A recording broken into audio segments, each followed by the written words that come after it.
Hello, galera! Hoje vamos terminar a segunda parte da correção das nossas questões, né? Foram 25 questões ontem, hoje vamos fazer as outras 25. Então, eu já vou começar falando aqui, mesmo que a galera vai entrando depois, tá? Porque daí vai ficar gravado para depois vocês acompanharem a correção. Deixa eu ir já colocando aqui as questões para vocês verem.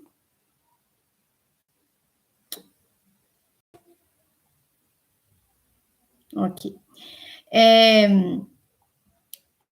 Aí, gente, só para eu contextualizar vocês, eu decidi colocar aqui a minha correção, porque eu também fiz esses. Eu também fiz o questionário, né? E errei, obviamente, tem várias aí que eu errei. E aí a gente vai corrigir juntas com os meus erros para vocês verem também que a gente erra, todo mundo erra, porque quem escolheu as questões foi a Fernanda, né? E ela é a mais nerd, assim.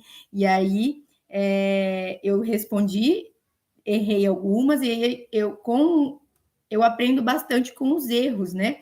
Eu acredito que também é uma boa forma de vocês aprenderem com os meus erros, e aí vocês já não erram também, tá bom? Então, por isso que eu já peguei aqui. Vocês vão ver as que estão verdinha que eu acertei, né? E aí, as que estão em vermelho, que eu errei, e aí a gente vai vendo. Deixa eu só ver aqui se já tem alguém online, só para ver se tá me ouvindo. Se tiver alguém aí, me dá o ok.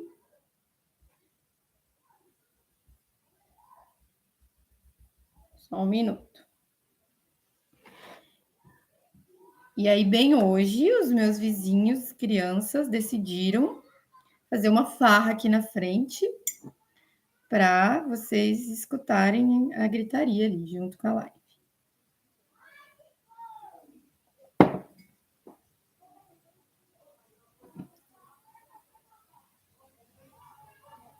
Tá ouvindo?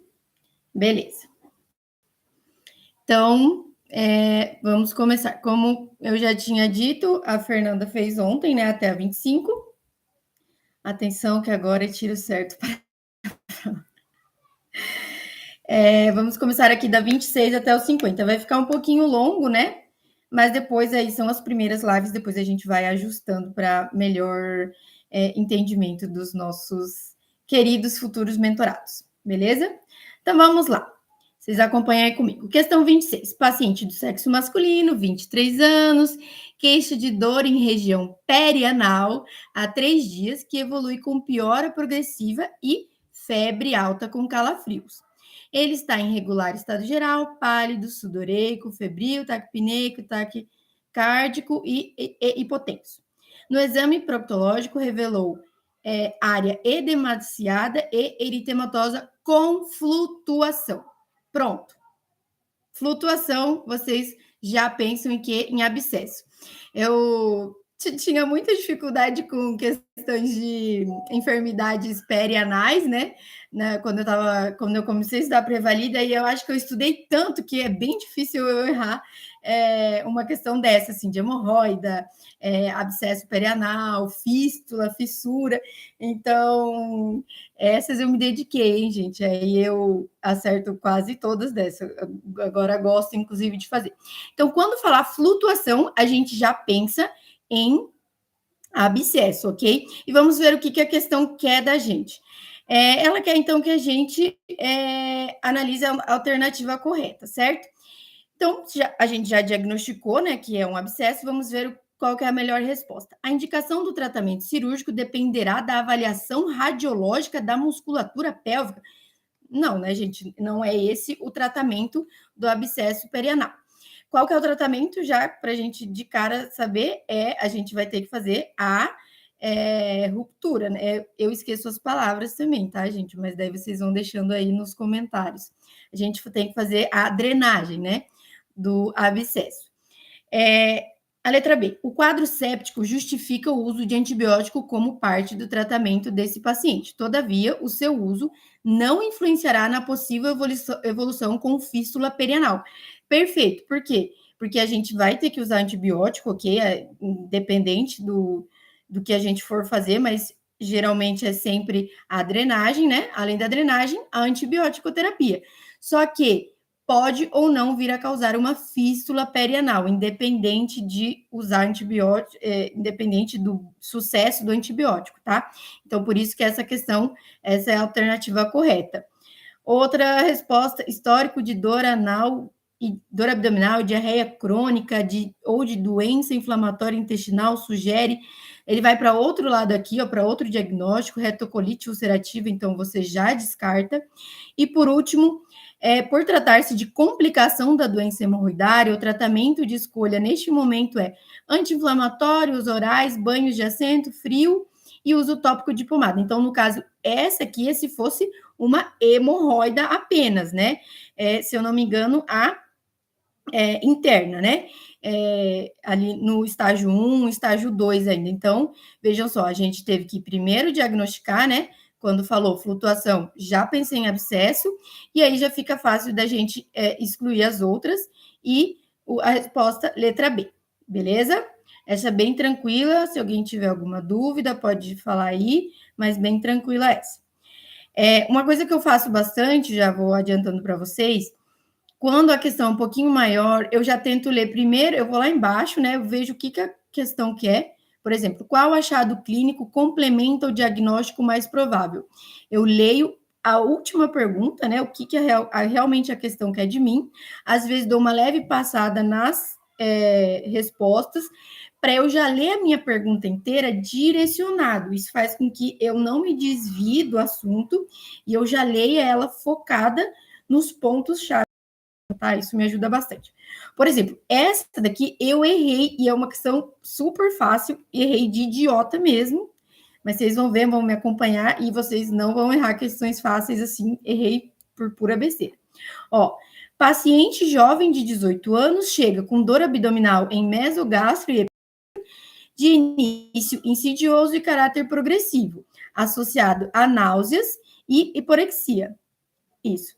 A evolução do quadro tem cerca de 24 horas. Daí ele tem dor abdominal exacerbada pela tosse, que é um sinal clínico, né? Eu não lembro o nome agora, mas é um dos sinais para apendicite aguda.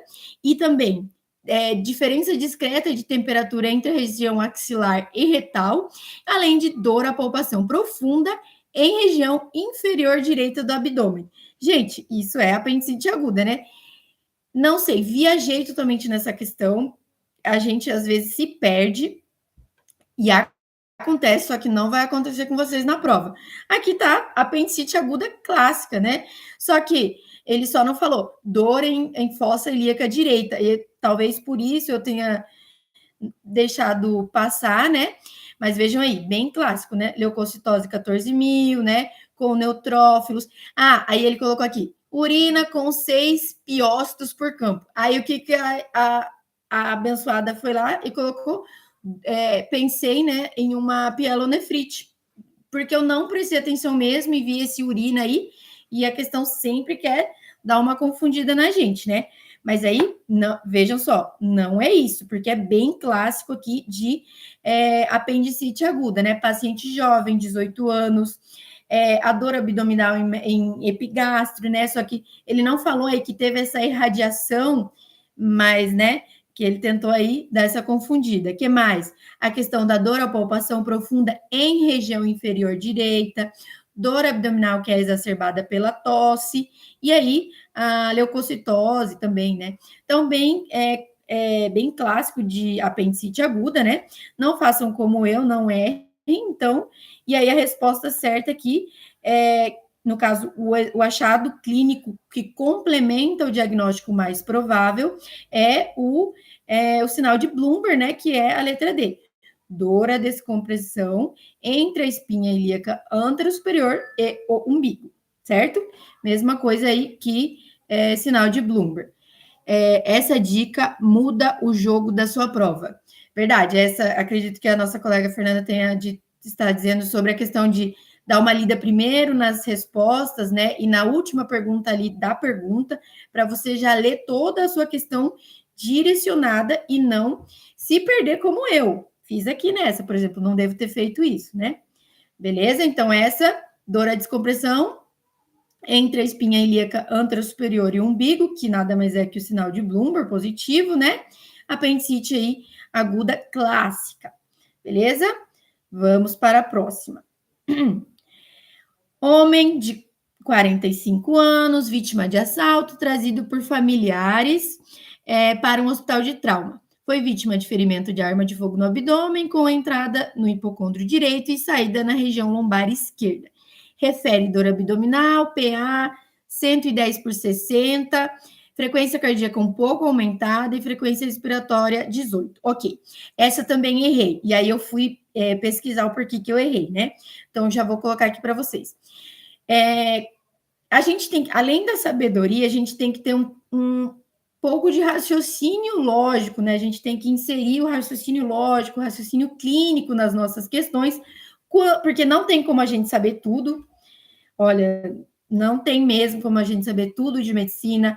Inclusive, a gente ainda não tem a experiência clínica, o que já dificulta um pouco mais, né? A gente sabe ter um conhecimento maior. Então, fazendo a prova do Revalida, a gente tem que usar um pouco de raciocínio lógico, tá bom? Trazer isso para a nossa prova e usar essa malemolência, essa malícia na prova para a gente conseguir responder as que a gente não sabe ou fica em dúvida entre duas, tá bom? Ó, nesse caso aqui eu coloquei qual que é a conduta, né, para esse paciente. Eu pensei, vamos fazer uma tomografia de abdômen nele, né, porque como que você vai abrir ele, você nem sabe onde está a bala, né, mas não prestei atenção, gente, olha aqui, fala aqui, entrou e saiu, então a bala não está mais lá. Para que eu vou fazer uma tomografia, né, ou que seja um raio-x? Porque eu pensei, o paciente está estável, posso fazer exames, né? Quando o paciente está estável, a gente pode lançar a mão aí de algum exame a mais, né? Mas, assim, o que eu li, né, após eu ter errado, né? Ele já está taquicárdico, né? A pressão dele já está começando a descer, né? Vejam ali, 60, né? A diastólica. Então, já é considerado como está propenso aí à hipotensão, ele está começando a ficar com instabilidade hemodinâmica. Então, vai direto para a laparotomia exploradora, tá? Que é essa a resposta. Então, vocês viram aí, eu não sabia a resposta, errei, né? Mas com um pouquinho de malícia da prova e um raciocínio lógico, a gente consegue ir pela resposta, pela melhor resposta. Então, se eu tivesse prestado mais atenção que não tinha bala ali, né? A bala saiu, tem como que é? O buraquinho de saída, né? E também ele já está taquicárdico, né? A diastólica dele está 60, então ele já está indo para uma instabilidade hemodinâmica. Então, eu não vou perder tempo, vou mandar esse paciente para laparotomia exploradora. Beleza? Tranquilo essa, né? Eu errei, mas vocês não vão errar. Vamos para a próxima. 29. Uma segunddigesta. Vamos fazer do jeito que eu falei para vocês, né? Vamos ver o que a questão quer. Que conduta deve ser adotada pelo médico no referido atendimento? Então, nesta questão, ele quer saber conduta, certo? Ok. E provavelmente uma paciente aí com provável diabetes gestacional. Então, vamos ler. Secundigesta, de 30 anos, está na 20ª semana de gravidez. Comparece à consulta pré-natal na UBS. Está assintomática e traz consigo o resultado do exame de glicemia de jejum, cujo resultado foi 120. Qual conduta a seguir? Então, basicamente, essa questão quer saber de nós, o INEP, né, quer saber de nós com essa questão, se a gente sabe qual é a conduta frente a uma paciente grávida que vem com uma glicemia alterada. Então, a gente tem que saber alguns pontos básicos, né? Qual que é a glicemia que a gente considera alterada, né, na diabetes gestacional, acima de 92, ok? Isso aí para a glicemia de jejum, né? Ainda não é o TTGO, que o TTGO é mais depois, então esse é outro ponto, não cabe aqui nessa questão, tá? Cada questão tem um ponto específico, né, que ela quer saber de nós. Porque, por exemplo, assim, diabetes gestacional, tem 1000 coisas que a gente tem que saber, 1000 detalhes que a gente tem que saber sobre a diabetes gestacional, certo? Então, em cada questão, ele quer saber um detalhe, e se a gente sabe esse detalhe, então é bom a gente não se perder, né? Nesse caso aqui, a gente tem que saber qual que é o limite ali, né? Assim, então, é acima de 92 miligramas por decilitro, né? Então, a gente já considera aí que é uma diabetes gestacional, e além disso, qual é a conduta que a gente toma com relação a um diagnóstico de diabetes gestacional, certo? Então, a primeira conduta é mudança de estilo de vida por 3 semanas na diabetes gestacional, tá? Sempre a gente dá uma confundida com hipertensão gestacional, né? Que a hipertensão gestacional e tem a. Se for depois da 20ª semana, que daí a gente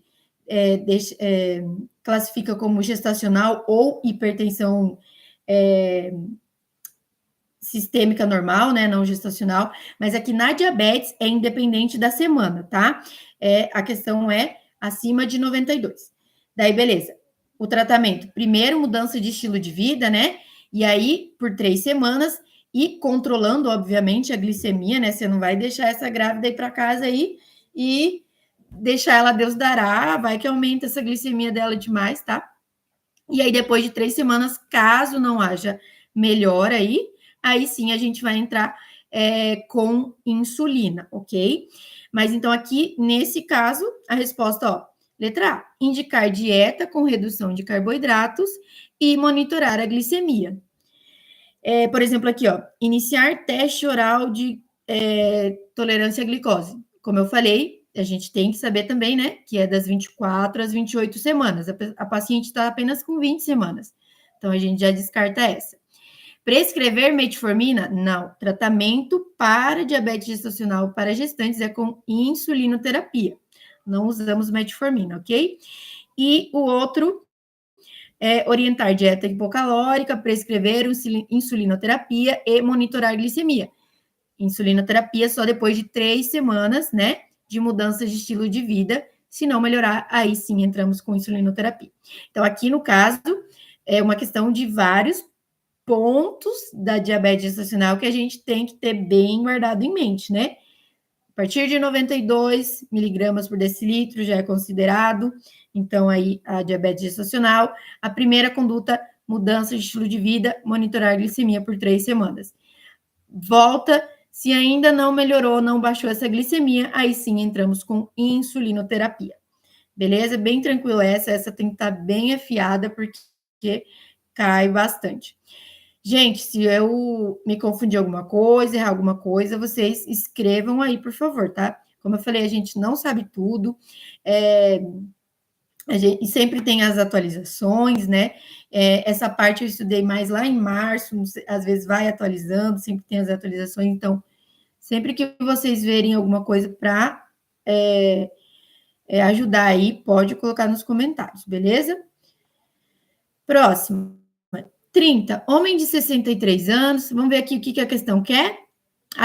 Assinale a alternativa que apresenta uma prescrição adequada. Então, aqui no caso, o objetivo da questão quer saber da gente qual é o tratamento.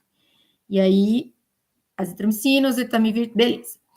Homem de 63 anos tem febre há 3 dias, associada a coriza, obstrução nasal, dor de garganta e tosse seca, sem dispneia ou dor torácica. Ele tem já DPOC e usa tiotrópio. No exame físico, ele não tem nenhuma anormalidade. Realizou teste rápido para influência A e B e COVID e foram negativos. E na radiografia de tórax, ele tem sinais de hiperinsuflação pulmonar.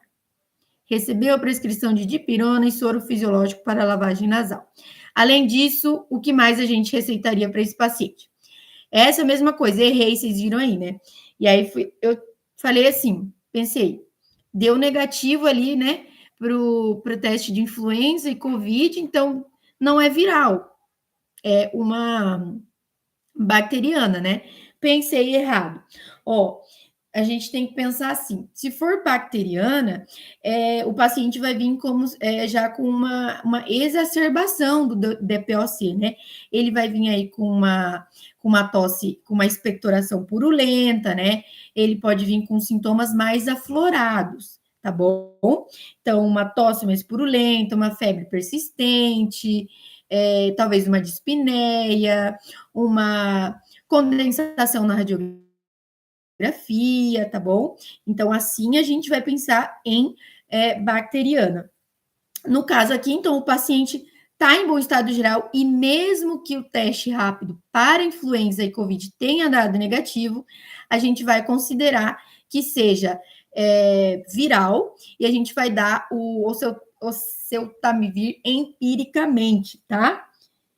Então, esse foi a resposta correta da explicação para vocês, tá bom? Então, às vezes fica um pouco difícil diferenciar aí quando que é de origem viral, bacteriana, algumas questões aí de até de gripe, né? Gripe, resfriado, pneumonia, às vezes nos confundem um pouco, né?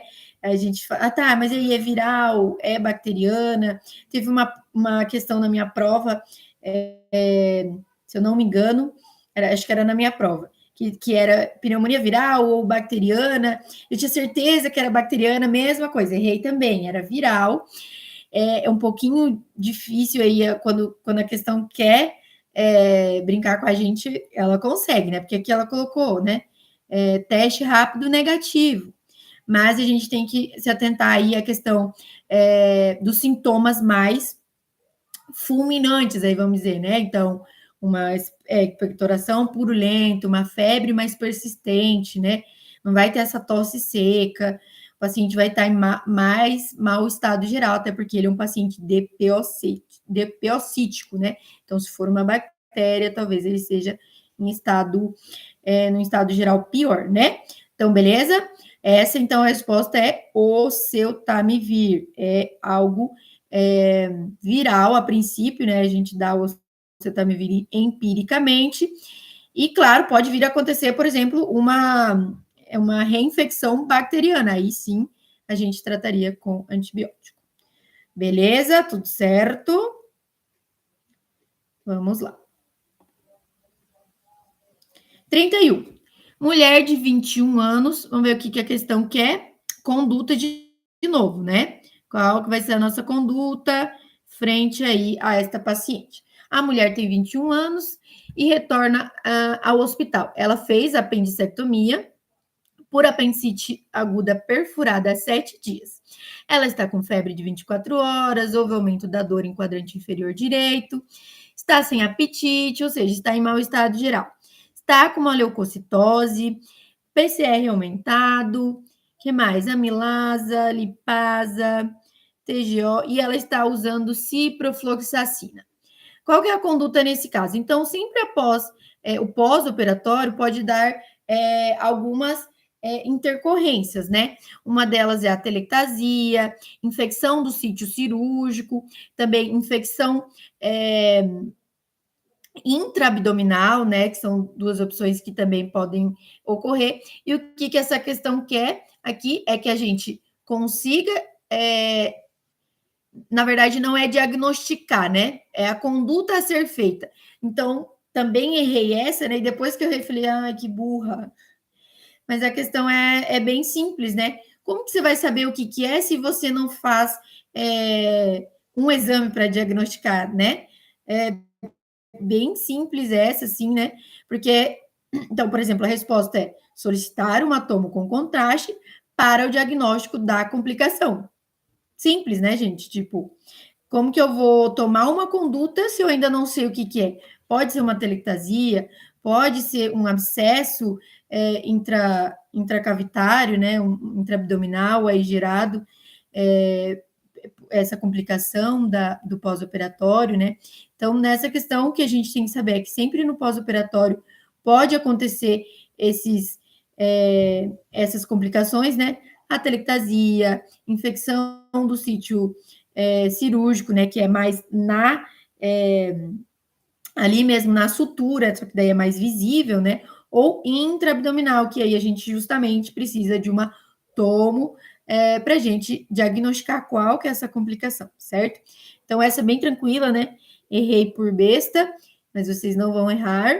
Então, primeira conduta, solicitar tomografia com contraste diagnóstico. Depois, se for necessário, a gente troca o antibiótico ou indica uma nova videolaparoscopia, entendeu? Mas a primeira coisa que a gente tem que fazer é definir o que está acontecendo, né? E nada melhor do que uma tomografia com contraste. Beleza? Tranquilo? Vou tomar meu chá, que hoje eu também estou tomando chá. Estou falando muito rápido. Se estiver falando muito rápido, me avisem aí. Deixa eu só dar uma olhadinha aqui.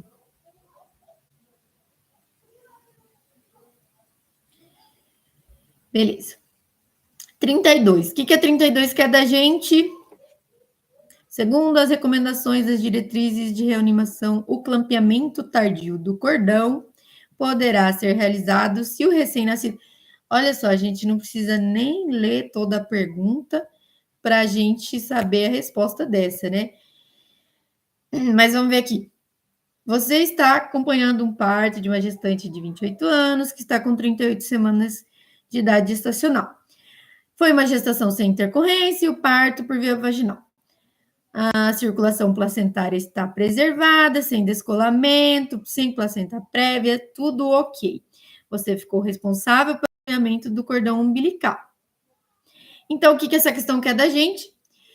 Se a gente sabe as 3 coisinhas que a gente tem que saber, né?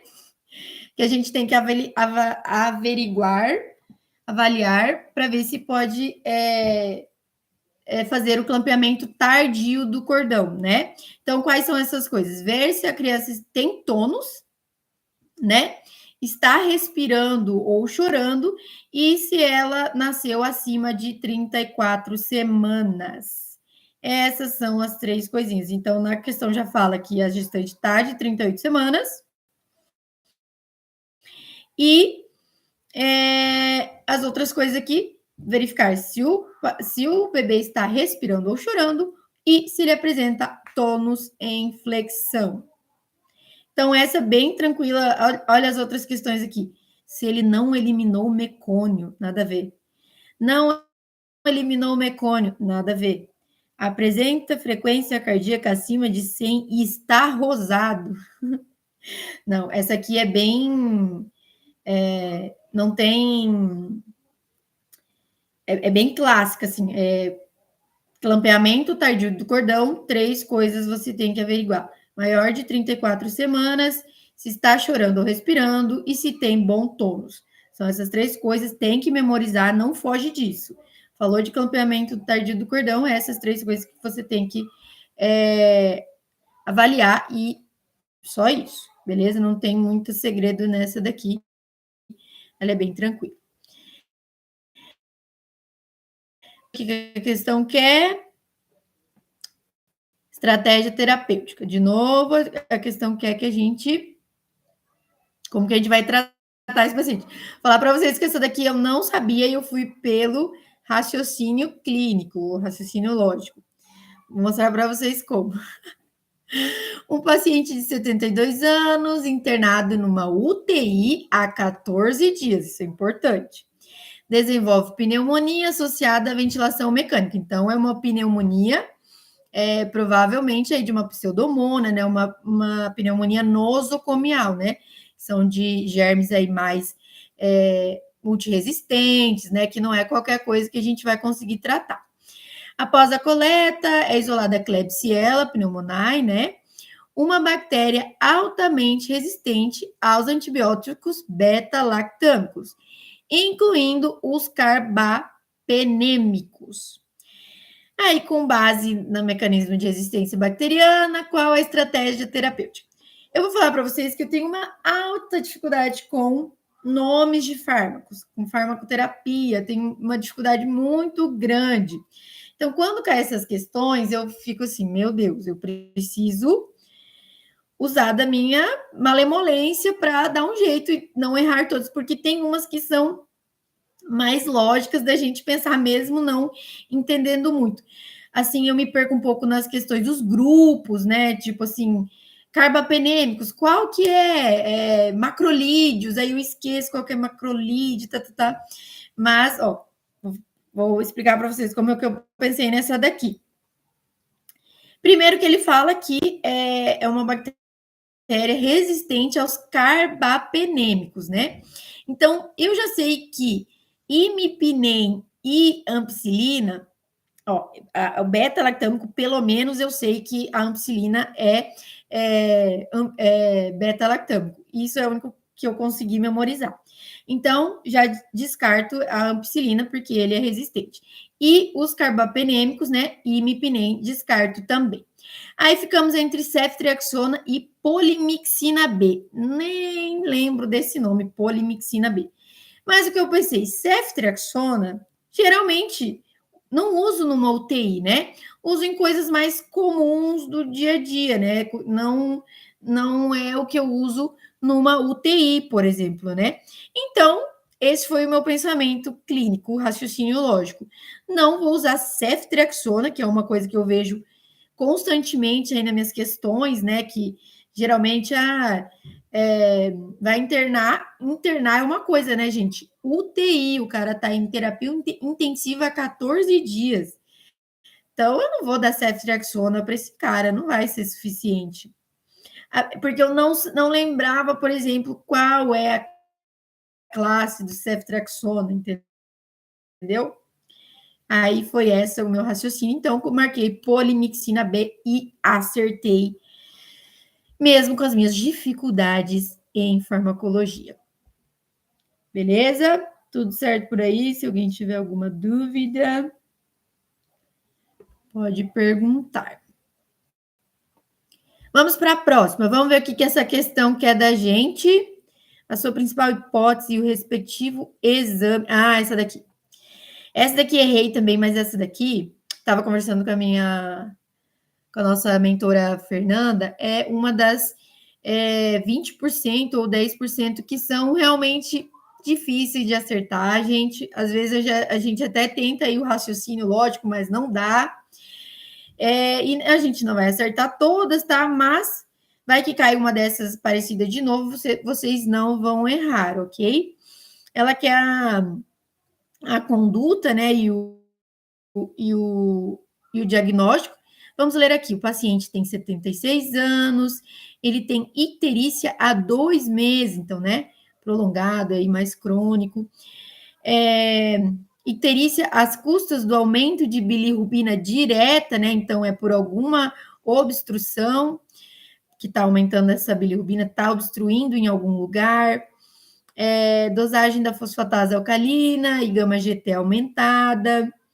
Ele foi submetido a ultrassonografia do abdômen e evidenciou uma dilatação das vias biliares intrahepáticas, colédoco normal e vesícula biliar sem cálculos. A sua principal hipótese e o respectivo exame solicitado para elucidação diagnóstica. A resposta é o colangiocarcinoma, é o diagnóstico, e o colangiorressonância nuclear magnética. Então, no caso, é a ressonância, né, que a gente vai fazer para diagnosticar. Confesso que essa questão, para mim, é bem difícil, não consigo explicar com raciocínio lógico da minha cabeça para vocês, tá? Eu coloquei cirrose hepática, mas péssimo, porque o cara, assim, nem falou que o cara é alcoólatra, né? Não mencionou nada disso, nem mencionou alguma doença, hepatite prévia, né? Não mencionou nada disso, então com certeza não seria cirrose hepática, né? E aí, por exemplo, a colangio, na questão da conduta, né? Do exame a ser solicitado, colangiopancreatografia retrógrada, a gente pediria para colangite, né? Então, não seria para colangiocarcinoma. Então, a gente aí vê o diagnóstico, né? Tem 2 diagnósticos igual, vocês viram ali, né? Mas daí vê o exame a ser pedido, fica mais fácil da gente tentar chutar certo, tá? Então, nesse caso, pensaríamos no colangiocarcinoma aí devido à obstrução, à bilirrubina direta, né? Tá tendo uma obstrução, então tá tendo algum tumor aí, né? E o melhor exame seria a colangiorressonância nuclear magnética, beleza? Uma questão um pouquinho mais difícil, né? Das que são mais difíceis da gente acertar. Espero que, caso caia novamente uma parecida com essa, vocês acertem. Beleza? Se alguém tiver alguma dúvida. Próxima. Mais uma vez aqui, ele quer a melhor opção de droga, então, tratamento. Um menino de 3 anos deu entrada no pronto-socorro infantil com quadro de crise convulsiva tônico-clônica generalizada. O paciente já é epilético e faz uso de ácido valproico. Foi levado para a sala de emergência, onde foi-lhe ofertado oxigênio, um acesso venoso, ficando o paciente monitorizado. Entre as alternativas abaixo, assinale aquela que apresenta a melhor opção de droga de primeira escolha para crise convulsiva. Então, isso tem que estar bem marcadinho aí na cabeça de vocês. Qual que é a droga de primeira escolha em casos de crise convulsiva? Diazepam, beleza? Ó, por exemplo, aqui tá midazolam por via oral. Pensa, seu paciente está convulsionando, você vai dar licença aqui que eu vou pôr um comprimido via oral aqui na sua boca. Ele vai morder seu dedo, ele vai broncoaspirar, essa daqui não tem nem como, né? A gente já descarta midazolam por via oral. E aí, o fenobarbital e o tiopental são de segunda linha, né? Segunda, terceira linha. Mas primeiro, ponham na cabecinha de vocês sempre o diazepam. E aí, a gente consegue também usar ele até 3 vezes, né? Igual na asma, por exemplo, né? Que a gente faz 3 vezes a mesma. Tem uma questão de asma aqui também. Questões muito boas, inclusive, escolhidas pela nossa doutora Fernanda. E mais para frente tem a da asma, então a gente consegue usar aí 3 vezes, né? Mas a droga de primeira escolha sempre diazepam, tá? Fenobarbital e tiopental, drogas de segunda linha, a gente vai fazer depois, né? Depois de fazer as 3 vezes do diazepam. Essa é bem tranquila, né? Bem clássica, espero aí que caiam. Oi, Leonardo, que cai aí, vocês, só questões fáceis, e vocês acertem todas, não vai acertar todas não, acertar 62, né? E correr para abraço, correr para a segunda fase, para a loucura da segunda fase, que aguarda vocês. Se preparem. Boa noite, sejam bem-vindos. Vamos lá, 36. O que a 36 quer da gente? De novo, qual a melhor conduta? Essa daqui, mamão com açúcar. Não vou falar outra frase, que eu vou copiar outra pessoa aí, mas mamão com açúcar essa é muito fácil. Mulher de 20 anos, atendida na UBS com queixa de dor pélvica há 3 dias, que se intensificou nas últimas 24 horas. Ela está em bom estado geral e afebril. Refere dor na palpação profunda de hipogástrio e fossas ilíacas bilateralmente. Nega dor a descompressão súbita do abdômen.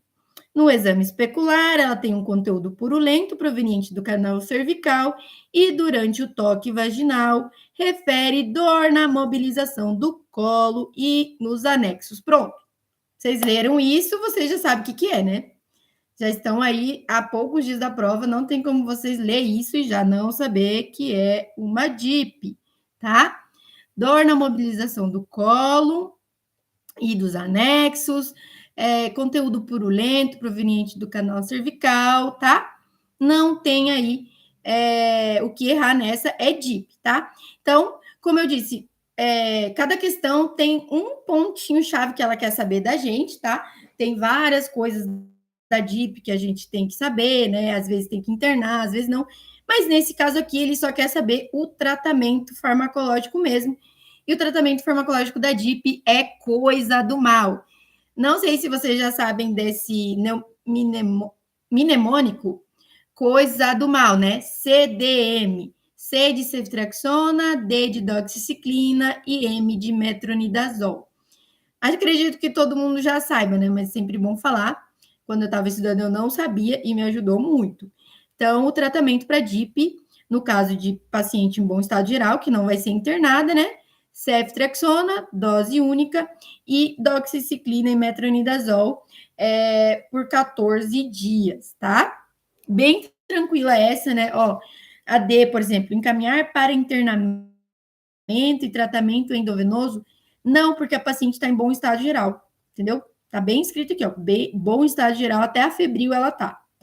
Você só vai internar a paciente se ela tá em mau estado geral, se for gestante também, né? Mas sempre assim, tá em mau estado geral, você vai internar seu paciente. E os outros aqui, solicitar hemograma e cultura do conteúdo endocervical e aguardar resultado para iniciar tratamento? Não, porque o diagnóstico é clínico. Ali, fazer dose única de azitromicina, bem errado o tratamento na letra B. Então, letra C, bem tranquilo. Coisa do mal, vocês não vamos esquecer o tratamento para DIP em paciente em bom estado geral, beleza? E não vai internar pelo aquilo que eu falei, porque o paciente está em bom estado geral. Beleza? Tranquilo? Qualquer dúvida, falem aí. Essa daqui, gente, quem estudou comigo sabe a dificuldade que eu tenho de somar questão frequente do revalida. Quem acertou essa? Verdade, essa não pode errar nem a pau. Se vocês errarem, eu vou dar uma reguada na mão de vocês, tá? Essa não pode errar, gente. É ponto de graça. Essa aqui, ó, 37, escala de Glasgow. Gente, eu tenho uma dificuldade gigantesca de somar a escala de Glasgow. Porque, primeiro assim, a gente tem que decorar cada um dos itens lá da escala de Glasgow. Daí, na hora lá da prova, você tá num nervosismo. Olha, quem tiver dicas, coloca aí para os outros alunos também, né? Mas eu, olha, já peguei dica, já tentei, eu sim, quase sempre erro a soma da escala de Glasgow. A nossa amiga Fernanda, ela sempre acerta, tá? Então, ela vai escrever aqui as dicas dela, mas eu sou uma negação. Ó, aqui então, e aí ele vai te falar como que o paciente tá, né? Um paciente está em atendimento na UPA e ele caiu do andaime, tá? Após a estabilização hemodinâmica, o médico plantonista avalia o estado neurológico, verificando que o paciente abre os olhos. Então, o que eu consigo, né? Eu vou ter a resposta ocular, verbal e motora. E cada um corresponde a 4 pontos, 5 pontos e 6 pontos. Ocular, verbal e motora. 4, 5, 6. Total soma 15, né? Isso eu consigo. Mas daí, gente, as outras coisas é uma dificuldade. Ó, então, o paciente abre os olhos apenas ao estímulo doloroso. Então, você já não é o 4, né? Provavelmente aí é o 3. O 3 não. Depois vocês colocam aí, porque eu não fiz nem a questão de ler de novo lá a escala de Glasgow, porque eu tenho uma raiva disso. Mas, enfim, emite sons incompreensíveis e apresenta rotação interna do membro superior e extensão de membro inferior ao estímulo doloroso. Então, veja que nada do que ele faz é espontâneo, né? Então, provavelmente aí um Glasgow baixo, né? Em relação à escala de Glasgow e assistência ventilatória, qual que é a conduta? Então, eu sabia que eu ia ter que entubar esse paciente, certo? Entubar e transferir ele para um centro de trauma. Então, tínhamos aí o B e o D, né? Intubação orotraqueal, os dois tá com intubação orotraqueal. Os outros, por exemplo, eu descartei, porque eu não vou fazer uma cânula orofaríngea no paciente tá para intubar, né? Ele tá grave, não é um paciente com Glasgow leve, né? ECG3 já é morte encefálica, e aí eu vou dar oxigênio suplementar por máscara facial. Pelo amor de Deus, né, gente? Então, é só essas duas, a gente só exclui já por raciocínio lógico. Mas aí fiquei entre Glasgow 6, eu falei ECG, né? Escala de Glasgow. Escala de Glasgow 6 e escala de Glasgow 7. Eu coloquei 7 e errei. É a 6, tá, gente?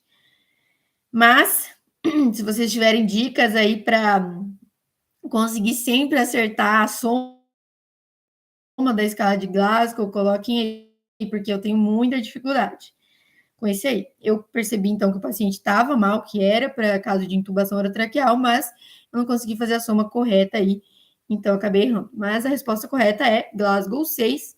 Vou intubar meu paciente, que a partir de 8 a gente intuba, né? E, obviamente, transfere para um centro de trauma, porque o paciente é grave. Beleza? Tranquilo aí? Alguma dúvida? Qualquer coisa, vocês dão um grito. Vamos ver mais uma que eu errei. Nossa, gente do céu. E eu passei no Revalida, hein, gente? Olha que eu erro um monte. Então, não fiquem desesperados quando vocês erram alguma questão. Todo mundo erra, ninguém tira 100 nessa prova. A gente erra mesmo, mas a gente não pode errar aquelas bem fáceis, né? Que, assim, que são questões dadas, que vocês não vão errar. A gente só vai errar as que não aparecem nunca. Vamos ver essa daqui que eu errei. Tá. Essa daqui agora aprendi também, não sabia essa. Quais exames que a gente vai solicitar? Vamos ver? Se vocês erraram, não errem. Sim, agora a gente não vai errar mais, né? Não entendi esse comentário da dona Mariana. Tá, ó. Essa daqui, Jonathan, 2 anos, foi levado à consulta de puericultura. Então, ele tem uma hérnia de umbigo, só que ele tá assintomático. Aí, beleza, evidencia-se um anel herniário de 2 centímetros, com protuberância reduzida, facilmente a manipulação. Demais exames estão normais. O que eu não sabia, pasmem, eu não sei, não sabia mesmo, a questão da hérnia umbilical é diferente da hérnia inguinal, que a hérnia inguinal a gente espera até 6 meses no máximo, né? E aí, era hérnia inguinal? Com 6 meses, se eu não me engano. Qualquer coisa, coloquem aí. Com 6 meses, então, a gente programa a cirurgia para correção da hérnia inguinal, né? No caso da hérnia umbilical, então, a gente vai esperar aí até os 4 a 5 anos da criança, porque ela pode se resolver sozinha. Então, a resposta correta é não é necessário outro tipo de tratamento. A não ser, obviamente, né, que essa hérnia venha se encarcerar, que a criança esteja sintomática, né, com dor, necrose, que mais? Sinais aí de encarceramento mesmo, né? Mas a questão diz aqui pra gente, a criança está assintomática. Então, esse era o ponto aí pra gente responder certinho essa questão, né? Não é necessário outro tipo de tratamento, porque a gente vai esperar até 4 a 5 anos para ver se resolve sozinho, tá bom? Essa, mais uma que eu aprendi, não sabia. Confundi, não, achei que era igual, né? A hérnia inguinal. Então, para vocês não confundirem, hérnia inguinal, 6 meses já mandamos para a cirurgia eletiva aí dessa hérnia, para correção da hérnia. Hérnia umbilical, então a gente espera até os 5 anos que ela pode se resolver sozinha. Beleza? Resposta correta, então, não é necessário outro tipo de tratamento. Mais uma que eu errei, vocês não vão errar. Essa eu gostei, eu realmente não lembro de ter resolvido uma questão de hérnia umbilical na minha prova, nem nas outras provas, e foi muito bom a informação nova na minha cabeça. Mais uma aí de doenças anais, para quem não estava aí no começo do vídeo, eu falei que eu tinha uma dificuldade nessas enfermidades anais aí, que eu errava tudo, e aí eu falei, não vou mais errar. Então, hoje em dia é muito difícil eu errar uma questão de doenças anais, hemorroida, fissura, abscesso. Até gosto de responder elas, porque já peguei o clique aí dessas questões. Então, vamos comigo. O que a questão quer da gente? Assinale a principal hipótese diagnóstica. Paciente de 28 anos procura atendimento queixando-se de dor intensa na região do ânus de início a 1 mês. Associado a alguns episódios de hematoquésia, sangue nas fezes. nega vômito, diarreia, nega febre, nega trauma local. É constipado crônico e faz uso esporádico de laxantes. Ao exame físico, nota-se úlcera linear posterior situada no canal anal, que se estende da linha pectínea à margem anal e um plicoma na borda da pele com papila anal hipertrófica. Essa daqui errei muitas vezes já, e aí depois eu finalmente consegui entender ela. Vou falar para vocês. Essa questão de fístula, fissura, abscesso, a gente dá uma errada, né? Mas olha só, esse plicoma aqui é característico de fissura anal. E antes eu achava que o plicoma, né, por ele ser... É como se fosse uma bolinha, né? Aí eu já ia lá e marcava abscesso anal. Mas não, gente, não confundam. Abscesso anal, ele tem que te falar a palavra flutuação. Flutuação, né?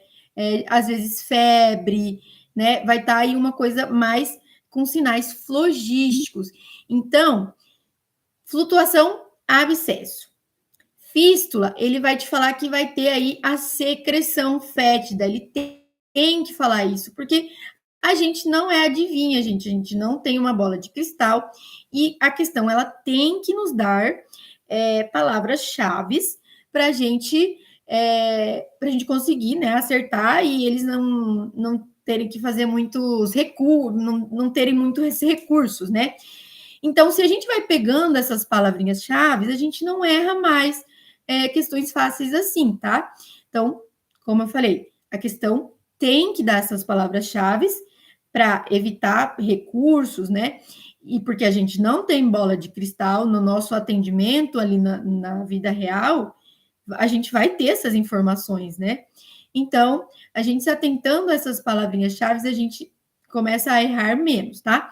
Então, como eu falei, flutuação no abscesso, na fístula, ele tem que falar ali da secreção fétida, né? Tem que sair por essa fístula, a fístula vai estar interligado, né? Ali com o reto, né? Então, vai sair secreção ou fezes por onde não deveria, né? Então, não está falando isso. E a palavra plicoma é característico de fissura anal.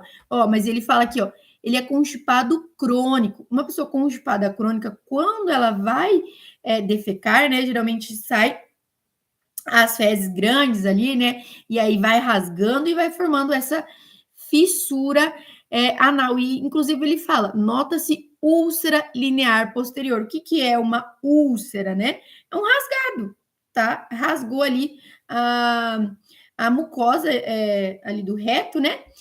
Formando essa fissura anal. Muito bom essa, gente, vocês não vão mais errar. Se vocês anotarem aí essas palavras-chave, fica bem mais fácil essas doenças anais. Como eu falei, eu errava todas, e aí eu fiquei com tanta raiva que eu foquei nisso aí, agora é bem difícil eu errar essas. Fico até feliz quando cai essas questões. Próxima, faltam 10 já, gente. Eu sou bem enrolada, mas vai dar certo. Essa aqui errei também por idiota, mas vou mostrar para vocês. Na verdade, tinha uma informaçãozinha aí que eu não sabia, mas agora eu já sei, e já vou passar para vocês, e vocês não vão errar. Ela quer saber qual... Aqui, ó, considerando essa situação hipotética, assinale a alternativa que apresenta todos os fatores que provavelmente estejam acarretando a infertilidade do casal. Então, a gente já sabendo isso, eu sei o que a questão quer, vou ler direcionada a isso, tá? Um casal procurou serviço de infertilidade com queixa de não conseguir engravidar há 3 anos. Então, vocês sabem, né, que a gente começa a investigar a infertilidade a partir de que o casal esteja tentando há mais de 1 ano, tá? Se de repente ali tivesse falado há menos de 1 ano, a gente nem investiga. Às vezes na questão pode cair isso, né? Mas aqui no caso o casal já está tentando há mais de 3 anos. Ela tem 34 anos, ela tem SOP, né? Síndrome do ovário policístico, irregularidade menstrual devido à SOP, né? Que mais? Fez estereossalpingografia sem alterações no ultrassom e ela tem um mioma subseroso na região fúndica de 2 centímetros em seu maior diâmetro. Isso é o que ela tem, beleza? Ele tem 36 anos, nega doenças, e o espermograma dele tem uma concentração de 8 milhões. E aí, a questão foi até boazinha, já falou aqui para vocês. O normal é maior a 15 milhões, né? E também a motilidade está diminuída, né? 15%, e o normal é 32%, tá. Beleza. O que eu fui lá e marquei? A anovulação crônica, que para quem não sabe ou não lembra, é a mesma coisa que síndrome do ovário policístico, né? A anovulação crônica é igual a síndrome do ovário policístico. Não se esqueçam, não confunda isso. Miomatose uterina, isso é o que eu marquei, tá? E a oligoastenose, esse nome difícil aí, que é o problema do marido, né? Que ele tem aí poucos espermas e a motilidade do esperma também está diminuída, né? Aí o que eu pesquisei depois é que a questão da miomatose uterina depende. Deixa eu só olhar aqui que eu anotei. A questão 40. Isso. A questão aqui que a questão queria que a gente soubesse é que o mioma é pequeno. Então, um mioma pequeno não é um provável fator que esteja acarretando a infertilidade na mulher. Entende? Por isso que a resposta é somente a D. É a anovulação crônica e a oligoazoospermia. Nome difícil. Entendem? Então, o que eu aprendi foi que a miomatose uterina, ela não interfere nesse caso, porque ela só tem um mioma, certo? Ela não tem múltiplos miomas, e ele é pequeno. Se eu não me engano, ele é considerado grande a partir dos 5 centímetros. Se alguém tiver essa informação aí, acima de 5 ou 6 centímetros, aí ele já é considerado um mioma grande e ele pode vir a interferir, então, na fertilidade. Nesse caso, pequeno, não. Então, a nossa resposta correta é anovulação crônica apenas e a oligospermia que está causando essa infertilidade, esse problema de infertilidade no casal. Beleza? Tranquilo até aí? Se alguém tiver alguma dúvida, tô falando muito rápido ou não, vocês falam, tá? 41. Essa daqui, bem legal, bem tranquila. Mais um de. Como que é? De ginecologia. Quem fez nem gostava de ginecologia, né? Não vou contar que foi a Fernanda. Mais uma de ginecologia. Essa aqui, diante do quadro, é correto afirmar. Não dá para saber muito bem o que a questão quer, mas ela é curtinha, vamos ler ela. Mas, deve ser a paciente, 26 anos, nuligesta, ciclos menstruais regulares, sem queixas ginecológicas, apresenta ultrassonografia em ovário esquerdo, cística medindo 12 por 5 por 10. Um volume grande, né? Sem aumento do fluxo ao Doppler, ausência de sinais de espessamento de cápsulas, septações ou áreas cístico-sólidas. Diante do quadro, é correto afirmar. O que essa questão quer da gente? Ninguém vai errar GO no Revalida. Exatamente. GO ninguém vai errar, gente. Pelo amor de Deus. Tanto de GO que tem nesse questionário aqui. Ó, o que essa questão quis da gente? Que a gente soubesse diferenciar se é um cisto maligno ou não e qual que é a conduta. Primeiro de tudo, vamos separar aqui na nossa cabeça. É maligno ou não é? Não, né, gente? Porque ele fala aqui, ó. Quando falar que tem septações, né? Septos dentro do cisto. Quando falar que tem fluxo ao Doppler, por quê? Porque um tumor, ele precisa se alimentar para ele crescer, certo? E como que ele vai se alimentar? Ele vai formar aí os vasos sanguíneos, né? Para que ele possa se alimentar e crescer de tamanho, né? Então, tá falando aqui, ó, sem fluxo ao Doppler. Então, não tem um fluxo sanguíneo indo para esse cisto. Que mais? Ausência de sinais de espessamento de cápsula. Então, quando ele tem sinal de malignidade, tem esse espessamento de cápsula, tá bom? E então, esses são os sinais de malignidade que a gente tem que, se ou se, como diz os paraguaios, né, saber identificar. Beleza, identifiquei, não é maligno, é benigno. Tá, mas aí sempre que é benigno eu nunca vou remover, ou qual que é a conduta? Vamos lá. A letra A, por exemplo, aqui, ó, fala aqui, trata-se de um cisto com alto potencial de malignidade? Já descarto essa, porque eu sei quais são os critérios de malignidade, e nesse caso não tem. Descartei essa, beleza. Solicito a avaliação de marcadores tumorais, é fundamental na definição da conduta terapêutica. Também não estou pensando em malignidade, não tem sinais de malignidade. Letra C. Pelas características ultrassonográficas, trata-se de um cisto simples folicular, sendo a inibição da ovulação com contraceptivos a conduta inicial. Tá, essa daqui tá falando que é benigno, beleza. Mas, gente, olha o tamanho desse cisto. 12 por 10. Eu não sei exatamente, eu não tenho uma régua aqui, mas deve ser um negócio desse tamanho assim. Pensa um negócio desse tamanho assim dentro do ovário, gente. O risco de ruptura, de torção de ovário. Então, essa daqui é bem de raciocínio lógico também, ó. A letra D, que é a certa, né? Trata-se de um cisto volumoso com características de benignidade, porém com indicação de tratamento cirúrgico devido ao tamanho e volume e risco de torção ovariana. Mesma coisa que eu tinha falado antes, né? De 5 centímetros ali no ovário, ele já é considerado grande, já é considerado de risco para torção, né? Para ruptura. Mesmo que ele não tenha, então, característica de malignidade, a nossa conduta nesse caso vai ser remoção desse cisto. Entenderam? Esse aqui bem tranquilo, assim. Então, o nosso objetivo nessa questão é diferenciar entre maligno e benigno, definir que é benigno, mas nem todos eu vou somente fazer o tratamento com anticoncepcional, né? Com anticoncepcional combinado, né? Se ele fosse menor, eu poderia aí tentar o tratamento com anticoncepcional combinado. E tem outras questões, né? Ó, a paciente não tem sintomas, ela tá com ciclos menstruais, ela não tem dor. Se ele falasse também, mesmo que ele fosse pequeno, por exemplo, né?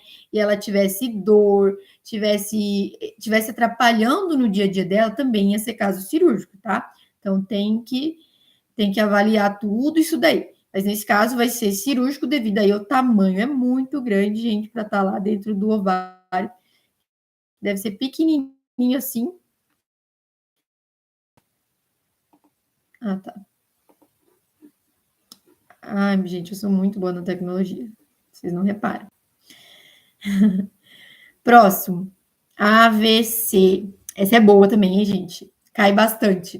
Eu tô estudando para umas outras provas aí, meu Deus, despenca AVC isquêmico, porque deve ser o que mais chega aí na nossa vida clínica e de urgência, né? Então, despenca essas questões, a gente tem que estar bem afiada nessas questões de AVC, tá? Ó, o que a questão quer da gente? O que a gente vai fazer de terapia farmacológica? Então, já vamos ler pensando nisso, tá? Homem de 55 anos chega à sala de emergência às 9 horas, é muito importante. No AVC, a gente tem que ficar ligado nas horas. E outras, várias coisas mais, né? Mas a primeira delas é as horas. Apresentando hemiparesia direita e afasia ao despertar a 1 hora, então desde as 8 horas. Visto pela última vez sem déficit na noite anterior às 23 horas. Ele é hipertenso e diabético, e o paciente está com a pressão aumentadíssima, taquicárdico, ok. Realizou taque de crânio que não identificou sangramento. Então, beleza. É um AVC, AVE, né? Isquêmico. Definir isso. Qual que é a primeira... Não é a primeira coisa, né? Mas as questões batem bastante nessa questões das horas, né? Ele fala na literatura, né? Ai, que chique, na literatura. É que eu não sei como que eu vou falar, né? Nos guidelines, Eles falam 4 horas e meia, né? Na questão da utilização do trombolítico, que é outro, a gente pode estar escrito trombolítico, alteplase, RTPA, tudo a mesma coisa, tá? Porque às vezes eles só trocam o nome ali na questão para confundir, mas anotem aí, trombolítico, alteplase, RTPA, tudo a mesma coisa. Se passar de 4 horas e meia, a gente já não vai mais utilizar o trombolítico no caso de AVE, beleza? Essa é a primeira coisa que a gente tem que ter com relação a AVE isquêmico. Aí aqui falou, né? Ai, ele tá sentindo esses sintomas, né? Desde que ele levantou, há 1 hora atrás. Aí o que a gente pensa? Ah, há 1 hora atrás, então não faz 4 horas e meia, eu vou dar trombolítico. Não, porque ó, daí logo em seguida ele fala assim: visto pela última vez, sem déficits na noite anterior às 23. Então ele foi dormir às 23 e já acordou com esses sintomas. Quem me garante que a que horas que ele começou a ter esse AVE? Entendem? Esse é o pulo do gato com relação a esse detalhe de AVE isquêmico, entendem? Tem 1000 detalhes, por exemplo, assim,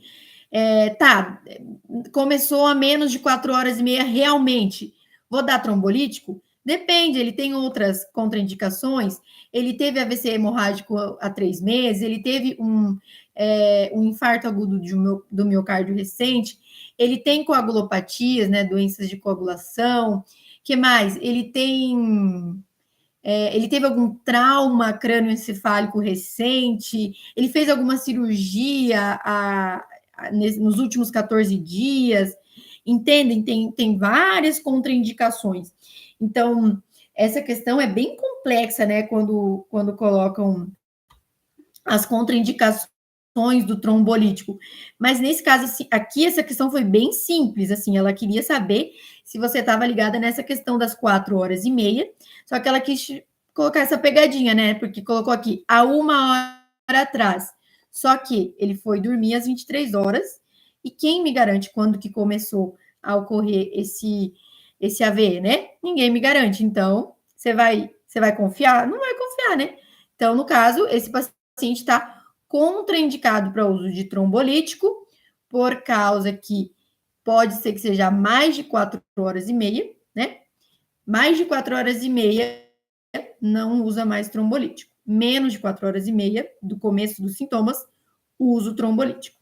Nesse caso, não vou usar, então deve-se introduzir neste momento terapia com antiagregante plaquetário.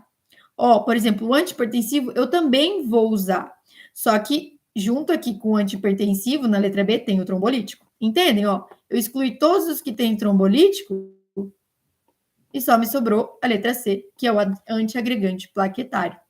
Essa é bem tranquila de fazer. Você sabia que não ia usar trombolítico?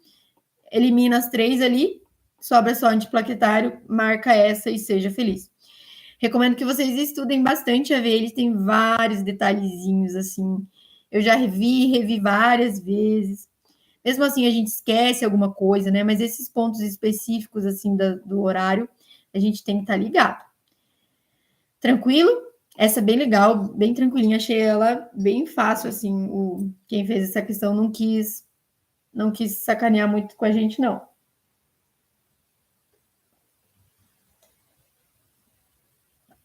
Próximo aqui, mais uma de apendicite aguda, essa eu não errei. Que a questão que é da gente? Assinale a alternativa correta. Provavelmente diagnóstico e o exame a ser pedido, né?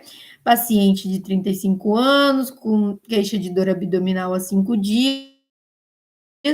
Paciente feminino, né? Dor em epigástrio, daí, olha, já falou, localizada em fossa ilíaca direita, associada a inapetência e febre. A paciente nega corrimento vaginal, então ela tem um hemograma normal, leucócitos aumentados, com desvio à esquerda, urina 1 com leucocitura, e aqui falou a mesma coisa que na outra lá que eu errei, lembro? Porém, como colocou aqui, dor em fossa ilíaca direita e que foi do epigástrio para fossa ilíaca direita, eu já não a questão já não me confundiu. Desgraçada. Mas ele quis também, quis me confundir. O que mais? Então, urina 1 com leucocitura, beleza. Dor à palpação em fossa ilíaca direita, com defesa localizada neste quadrante. Então, Bloomberg positivo. O que eu vou fazer? Vamos ver aqui. Trata-se de uma infecção de trato urinário? Não vamos mais errar essa. No caso, quando é mulher, né, eles sempre tentam te confundir aí com uma infecção urinária, sempre tem que pensar numa gravidez ectópica. Eu sei que vocês já sabem isso, mas sempre bom relembrar, tá? A gente tem que sempre ficar relembrando tudo. Quando é mulher, descartar aí uma gravidez ectópica, né? Que é alguma coisa relacionada ao sistema reprodutor da mulher, mas aqui já ele já falou, né? Nega corrimento vaginal, e tá bem específico, né? O Bloomberg tá bem positivo ali, beleza? Então, descartamos não é infecção do trato urinário. Gastroenterite aguda, da onde que tirou isso, gente? Não, descartamos gastroenterite aguda. E o outro trata-se de ureterolitíase.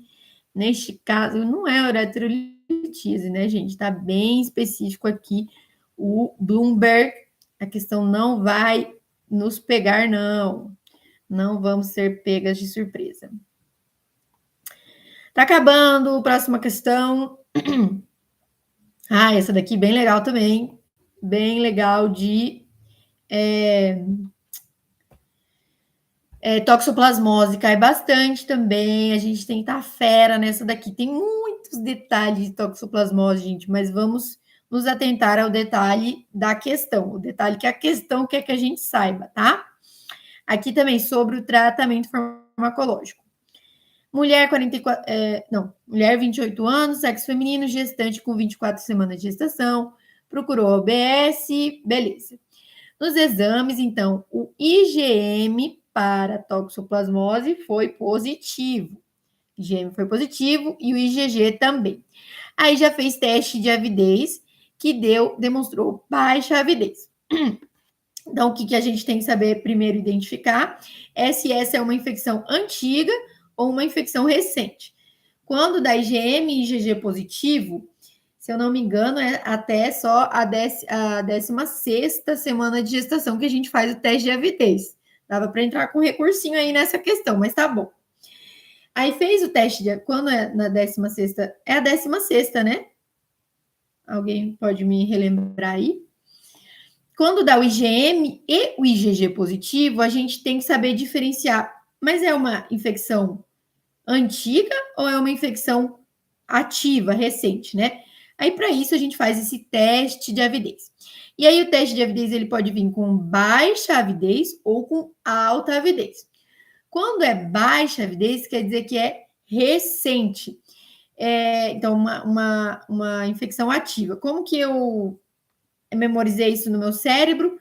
Baixa é 16 semanas, obrigada. Dá para entrar com recurso com essa questão aí.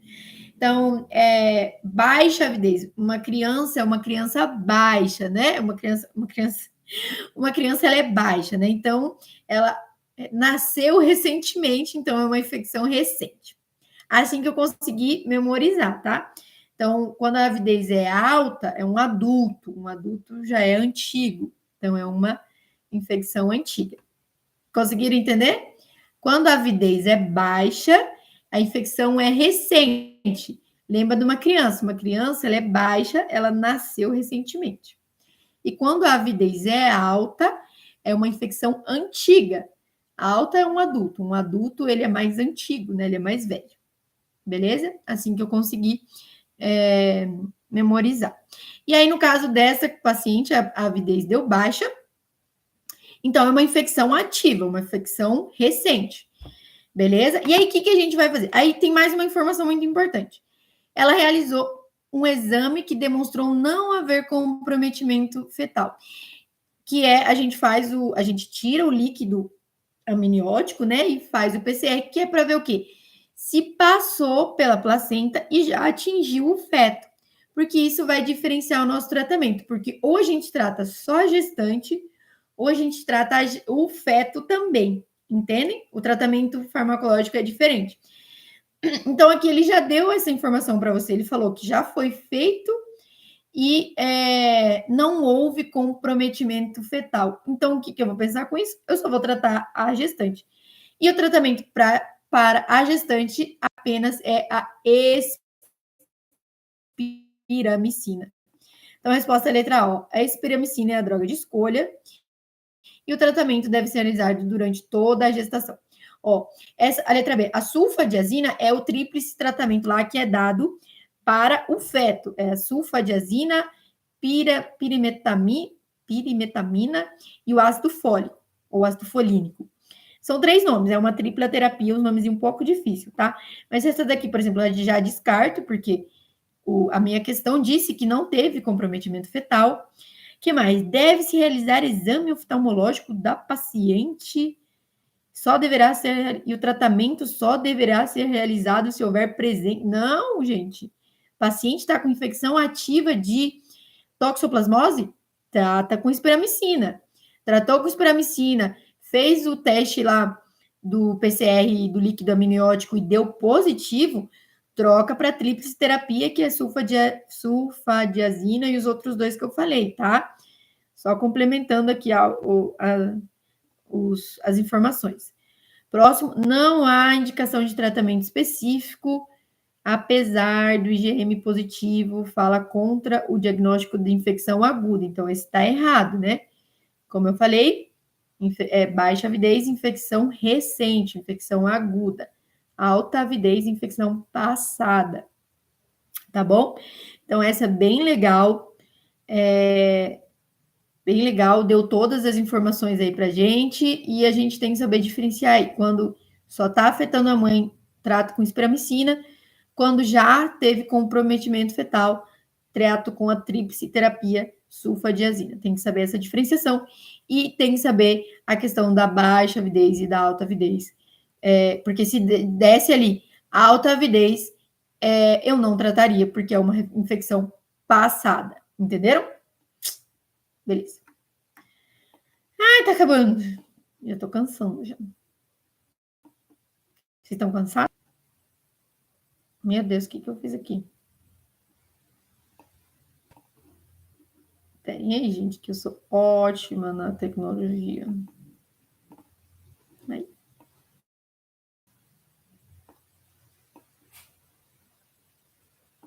Pronto. 45. Essa eu errei também. Ah, mas essa aqui eu errei e depois eu pesquisei. Agora entendi esse caramba.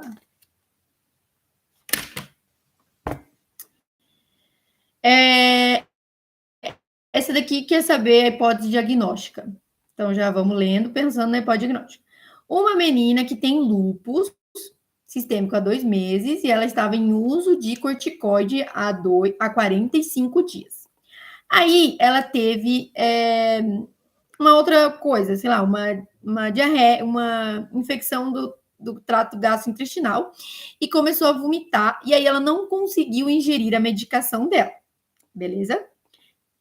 Guarda isso que é muito importante. Daí ela nega febre, ela tá em regular estado geral, ela tá hipotensa, taquicárdica, taquipneica, mas não tem rigidez de nuca, então a gente já descarta aí uma meningite. A glicemia, ela tá hipoglicêmica, hiponatrêmica, né, com sódio baixo e com potássio alto, hiperpotassêmica. Qual que é a hipótese diagnóstica? Aí eu li essa daqui e falei, meu Deus, não faço a menor ideia. Essa questão aí de doenças renais dá uma forçada na minha inteligência. Mas daí eu fui pesquisar, né? Então, vou explicar para vocês. Quando uma pessoa está tomando corticoide, lembra, vocês já ouviram falar que o corticoide ele tem que fazer o desmame, né? Eu sempre escutava isso, não pode parar de tomar bruscamente. E vocês viram aí que ela, não é que ela parou de tomar bruscamente, é que ela teve esses episódios de vômito e não conseguiu ingerir a medicação. Então, teve uma parada brusca há 3 dias de corticoide. E aí, quando acontece isso, só resumidamente, o corticoide ele é um hormônio sintético, né? parecido ao cortisol. Então, cortisol e a aldosterona é produzido lá na suprarrenal, né? Na glândula suprarrenal, que está acima dos rins. Então, quando a gente está tomando corticoide, é como se fosse que tem muito cortisol ali no sangue, então a supraadrenal para de produzir. Ela fala, já tem aqui, ela para de produzir, certo? E aí, quando a gente para abruptamente, ela continua não produzindo. E aí acontece o quê? Insuficiência suprarrenal. Muito fácil, né? Então, não fácil que eu errei, mas é que eu não sabia mesmo. Mas basicamente é isso. Mas de outra forma, para a gente saber que é bem clássico de insuficiência suprarrenal, é essa hipoglicemia, hiponatremia e hiperpotassemia. Entendem? Então, esses três sinais, né, são bem clássicos de insuficiência suprarrenal, mas para a gente entender, foi por causa da suspensão abrupta do corticoide. Então, a suprarrenal dela estava lá sem funcionar, porque estava tendo cortisol, né? Estava tendo o corticoide, e aí parou abruptamente e ela não conseguiu voltar a produzir o cortisol, a aldosterona. E aí, a resposta correta do diagnóstico dela é insuficiência suprarrenal.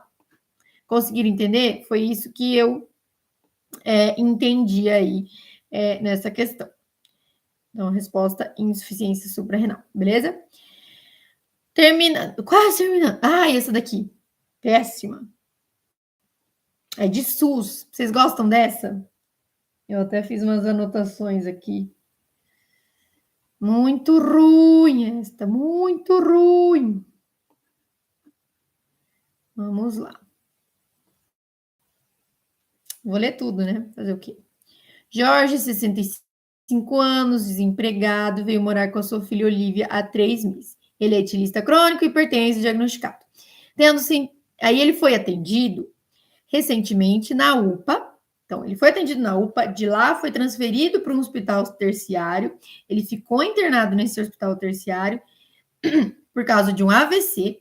Daí, depois disso, ele foi liberado e foi mandado para o postinho correspondente a ele. Então, olha só, ele passou ele foi da UPA para o hospital terciário, daí lá ele se tratou do hospital terciário, ele foi encaminhado para o SF correspondente do seu bairro e ainda foi agendado aí uma visita domiciliar para ele, tá bom? Beleza. Aí foram visitar na visita domiciliar. Aí, na visita domiciliar, eles iniciaram um vínculo com o serviço, foi disponibilizado apoio fisioterápico, de educação física, suporte com serviço social, que mais? Serviço psicológico, né? Assistência social, várias coisas, beleza? Conversaram muito com ele, ele se mostrou triste pela sua condição física atual, e aí encaminharam ele para o CAPS, né, com atenção psicossocial, caso seja necessário. Beleza, aí o que a questão quer saber? Quais foram as diretrizes do SUS que foram utilizadas em todo esse caso clínico aí? Então, eu já fui falando para vocês mais ou menos da forma para vocês entenderem. A resposta é a letra B, né? Universalidade do acesso, integralidade da atenção e hierarquização de serviços. E eu vou explicar o porquê. A universalidade do acesso é porque todo mundo pode ser atendido, todo mundo tem o direito de ser atendido, entende? Porque ele estava escrito ali, ele se mudou, ele nem era daquele bairro, aí ele foi atendido numa UPA, foi mandado para o hospital, ele é desempregado, ele não tem nem onde cair morto, mas não importa, todo mundo deve ser atendido. Então, essa foi a questão, universalidade do acesso aí. Ele é desempregado, ele usou a UPA, o hospital, a UBS, então o atendimento foi universal aí, não importa se ele não tem emprego, se ele é alcoólatra, se ele é etilista crônico, ele foi atendido. essa diretriz foi atendida. A outra é integralidade. Por quê? Porque o atendimento não se limitou ao AVC. Vocês viram ali que eles mandaram ele para a fisioterapia, perceberam que ele estava triste, então encaminharam ele para o CAPS, para ter atendimento psicológico, também para assistente social, porque ele está desempregado, para dar um apoio. Então, isso é a questão do atendimento integral. Então, ver o indivíduo como um todo, não olha, teve um AVC, vamos cuidar do AVC. Não, tem mais coisa aí, entendeu? Tá triste, vamos mandar para a equipe multi, entende? Então, a questão da integralidade é isso. E por último ali, que a resposta é a hierarquização dos serviços, que é a questão de que a linha de cuidado foi de forma progressiva. Ele passou pela UPA, né, na emergência, foi atendido, foi enviado para um hospital terciário de maior complexidade para fazer o tratamento adequado. Depois de melhorado o caso do AVC, né, de estabilizado, ele foi encaminhado para o SF e, por último, foi agendada a visita domiciliar. Então, vejo que tem uma hierarquização do atendimento, né? Segue uma linha lógica. Não dá para você chegar um cara com AVC e você mandar ele para casa e agendar uma visita domiciliar, por exemplo. Então, isso aí é a hierarquização. A hierarquização. Um pouquinho chata essa, né? Mas a gente tem que saber, porque geralmente cai uma ou duas. Nem sempre a gente acerta essa. Essa daqui bem tranquila, zika, dengue, chikungunya, em uma unidade de polo indígena, até o momento não havia notificação de casos autóctones de arbovirose, ou seja, não tinha casos de dengue. E um agente de combate a endemias conduziu para atendimento um homem de 38 anos, hipertenso, com histórico de febre, dores no corpo, cefaleia e ageusia, né, que é não estava sentindo odor, né? Havia 5 dias. A pressão dele estava normal, batimentos ok, não tinha nada na questão da respiratória. A prova do laço resultou positiva. Prova do laço positiva, não pensa mais em outra coisa. Deixa eu só... não é que não pensa mais outra coisa, é porque ele colocou aqui a ageusia, né? Que é para tentar confundir a gente do Covid, né? Mas olha só, leiam a resposta que está o Covid. Covid-19, solicitar teste rápido ST e iniciar antibiótico terapia. Quem em sã consciência vai marcar essa questão aqui, mesmo que tivesse pensando em Covid, né? Então, sempre leiam quando tiver diagnóstico e tratamento, leiam bem o tratamento, porque isso pode te fazer acertar a questão, tá? Tipo assim, eu até poderia pensar num Covid, mas eu vou dar antibiótico terapia com azitromicina e corticoide pro Covid-19? Não é esse o tratamento, né? Não que eu saiba. Se eu estiver errado, mas não, né, gente? Chikungunya e zika. Por que não é chikungunya e zika? Não tem artralgia intensa, né? E não tem artralgia intensa, não tem nada que me leva a pensar a chikungunya e zika, beleza? Então, o que nos sobra aí é dengue. Iniciar a hidratação, solicitar hemograma, alertar o agente comunitário de endemia para que reforce as medidas individuais e coletivas. Tá perfeita. E notificar o caso. Tá muito completa essa resposta, entende? Então, quando tem respostas completas, assim, geralmente é a resposta correta. Beleza?